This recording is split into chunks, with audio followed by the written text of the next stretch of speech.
Hi friends, நான் உங்கள் Kavitha.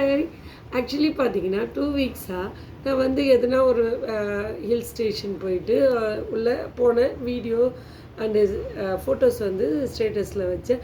So எல்லா ஃப்ரெண்ட்ஸும் என்ன கேட்குறாங்கன்னா, நீ எப்போ பாரு சுற்றிட்டே இருப்பியா, வெளியே வந்து வீட்டில் கடையில் வேலை பார்க்கவே மாட்டியா, நீ பாட்டுக்கு ஜாலியாக சுற்றுற, உனக்கு ஒரு வேலையே இல்லையான்னு கேட்குறாங்க.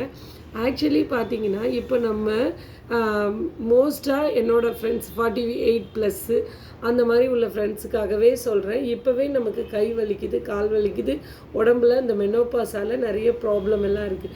ஸோ நம்ம என்ன பண்ணணும்னா, இப்போ டைம் கிடைக்கும் போதே நம்ம வந்து ஃப்ரெண்ட்ஸ் கூட இல்லை ஃபேமிலி கூட இல்லை ரிலேட்டிவ்ஸ் கூட கொஞ்சம் வெளியே போகிறதெல்லாம் நமக்காக டைம் ஒதுக்குறது தான் நல்லது. நம்ம என்ன நினைக்கிறோன்னா, பொண்ணு படிக்குது, பையன் படிக்குது, பையன் ஊர்லேருந்து வரா, பொண்ணு ஊர்லேருந்து வரான்னு சொல்லிட்டு ஹஸ்பண்டையும் கண்டுக்க மாட்டோம். நம்ம ஹஸ்பண்ட் கூடவும் டைம் ஸ்பெண்ட் பண்ண மாட்டோம், வெளியே போக மாட்டோம், எப்போவும் குழந்தைங்கன்னு இருக்கும்.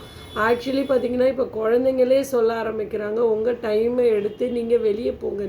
வெளியே போகணுன்னு சொன்னால் நம்ம வந்து பெரிய பெரிய இடத்துக்கு போகணும், ரொம்ப லாங்காக ட்ராவல் பண்ணணும் அப்படிலாம் கிடையாது. அட்லீஸ்ட் நம்ம நியர்பை பீச்லேயோ இல்லை ஒரு ரிசார்ட்லேயோ எங்கேயோ ஃப்ரெண்ட்ஸ் கூடயோ இல்லை ஹஸ்பண்ட் கூட இல்லை குழந்தைங்க எல்லாரையுமே கூட்டிகிட்டு போய் என்ஜாய் பண்ணுங்கள். ஏன் நான் இதை சொல்கிறேன்னா, நமக்குன்னு ஒரு டைம் எடுத்துக்கலன்னா, நம்ம இப்போ வந்து சம்பாத்தியம்னு மட்டுமே சுற்றிட்டு இருக்கோன்னா, கொஞ்சம் ரெஸ்ட் எடுக்கிறோம் பாருங்கள், அப்போ நினச்சி பார்ப்போம், நம்ம வந்து வெளியே போய் சுற்றிருக்கலாமே, ஏன் நம்ம வந்து விட்டுட்டோன்னு சொல்லி ரொம்பவே ஃபீல் பண்ணுவோம்.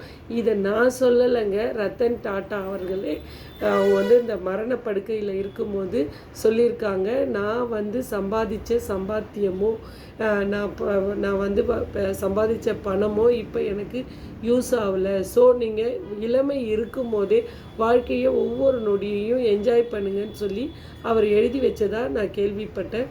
ஸோ நம்ம ஒரு நொடியையும் ஒரு நிமிஷத்தையும் என்ஜாய் பண்ண கற்றுப்போம். நன்றி.